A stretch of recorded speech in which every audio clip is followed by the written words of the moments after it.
मी काही जॉबला वगैरे जात नाही, पण दर महिन्याला घर खर्चाला मिस्टर जे पैसे देतात ना, त्यातून जे पैसे उरतात ना, तीच आपली कमाई असते. आणि मग त्याच कमाईतून ना मी कधी कधी मिस्टरांसाठी गिफ्ट घेत असते.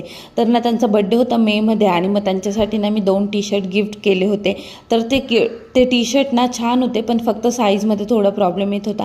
मग तेच चेंज करायला जायचं होतं. म्हटलं चला आधी सकाळी सकाळी मस्त मँगो ज्यूस पिऊन घेऊया, जो मला मिस्टरांना आणि मुलांना आवडतो. मँगो ज्यूस पिलो आणि नंतर टी शर्ट वगैरे एक्सचेंज करायला गेलो.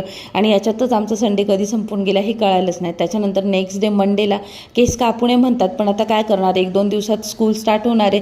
तर म्हटलं चला हेअर कट करून घेऊया हर्षचा आणि द्वितीचा. हर्षचे केस कट करून आणले, आणि नंतर ना दुपारी जेवणामध्ये ब्रेड कटलेट बनवले होते. आणि मग द्वितीचा हेअर कट करायला घेतला मी, जो मी घरीच करते लॉकडाऊनपासून. मला सवय लागली. माझा पार्लरचा कोर्स नाही झाला, पण मला येते ही गोष्ट. आणि खूप केस मी तिचे कट केले, जे तिला पण आवडले. आणि असं झालं होतं तिचा हेअर कट. होपचा व्हिडिओ तुम्हाला आवडला असेल. बाय.